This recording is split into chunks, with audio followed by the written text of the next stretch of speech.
پچھلی آیات میں صدقہ اور خیرات اللہ کی راہ میں کرنا اس کا تذکرہ ہوا۔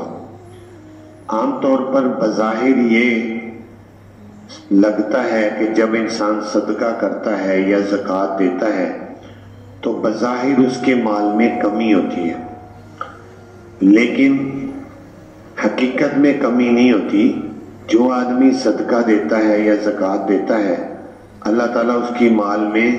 برکت عطا فرماتے ہیں اور اس کا مال بڑھنے لگ جاتا ہے۔ لیکن اس کے بالکل اپوزٹ سود، جس کو عربی میں ربا کہتے ہیں، ربا میں بظاہر مال بڑھتا ہے۔ سود پر جو آدمی مال دیتا ہے، اس زمانے میں بھی لوگ دیتے تھے، مطلب ₹1,00,000 دیا ہے، اب اس میں منافع ہمیں ملنا چاہیے۔ اب ₹1,00,000 میں منافع ملے گا، وہ ₹1,00,000 وہیں کا وہیں ہے اور منافع ہو رہا ہے، بڑھ رہا ہے، فرض کرو 2,000 3,000 کر کے، تو بظاہر سود میں جو ہے مال بڑھتا ہے۔ تو اللہ تعالیٰ نے ان آیات میں سود کی حقیقت کو بیان کیا۔ لیکن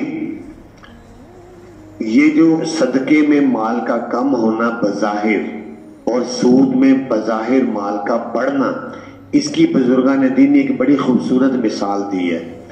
کہ کسی آدمی کے جسم پر سوزش ہو جائے، اس کا جسم پھول جائے، اور جسم کا پھولنا سوزش کا ہو جانا،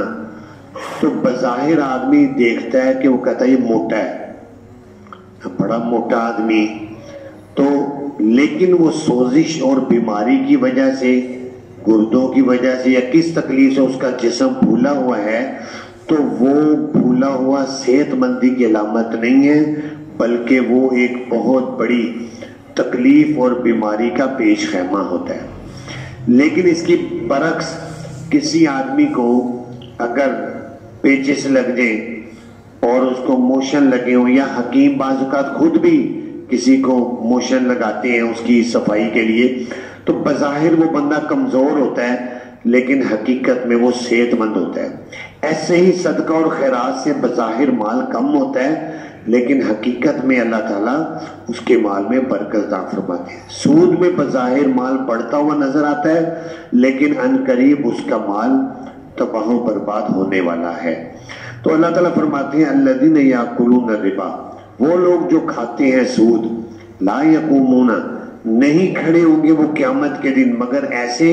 جیسے کھڑا ہوتا ہے وہ شخص جس کو بدحواس کر دیا شیطان نے چھو کر، جس کو شیاطین اور جنات بدحواس کر دیں، اس کے اوپر جن جس پر آ جاتے ہیں، اس کے کہتے ہیں سیب ہو گیا ہے، اس میں جن آ گیا ہے، تو وہ بہکی بہکی باتیں کرتا ہے۔ تو سود خور قیامت کے دن ایسے ہی بدحواس ہو کر ہذیان پکے گا، فضول پکے گا زبان سے۔ یہ نشانی ہوگی کہ یہ سود خور تھا دنیا میں۔ ذالک بانہم قالوا انما البیع مثل الربا، یہ سزا اس وجہ سے ان کو ملے گی کہ بے شک ان لوگوں نے کہا کہ بے تو تجارت کو کہتے ہیں، انہوں نے کہا بے بھی سود ہی کی طرح ہے، حالانکہ سود سراسر گناہ ہے اور حرام ہے، اور سود کو اگر کوئی گناہ سمجھ کر لیتا ہے یا کھاتا ہے سخت گناہ گار ہے، لیکن اگر سود کو کوئی یہ سمجھ کر لیتا ہے اور کھاتا ہے کہ سود بھی حلال ہے تو وہ کافر ہو جاتا ہے،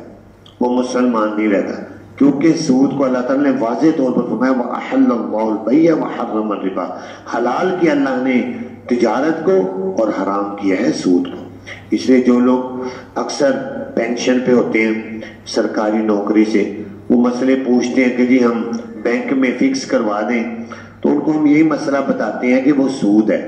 بینک میں مال کو فکس کروا کر 10 لاکھ پھر منافع لینا، اس سے بہتر ہے آپ چھوٹی سی کوئی دکان کر کے رزق حلال کمائیں، کیونکہ حرام کا ایک لقمہ بھی اندر چلا گیا پھر نہ نمازیں قبول ہیں نہ دعائیں قبول ہیں۔ تو فرمایا فمن جاءہ موعظۃ من ربہ فانتہی فلہ ما سلف، جو شخص بھی آگئی اس کے پاس کوئی نصیحت اس کے رب کی طرف سے پھر وہ رک گیا تو اس کے لیے وہ ہے جو گزر چکا۔ وَأَمْرُهُ إِلَى اللَّهِ، اور اس کا معاملہ اللہ کے سپرد ہے۔ وَمَنْ عَادَ فَأُولَٰئِكَ أَصْحَابُ النَّارِ هُمْ فِيهَا خَالِدُونَ، اور جو شخص لوٹا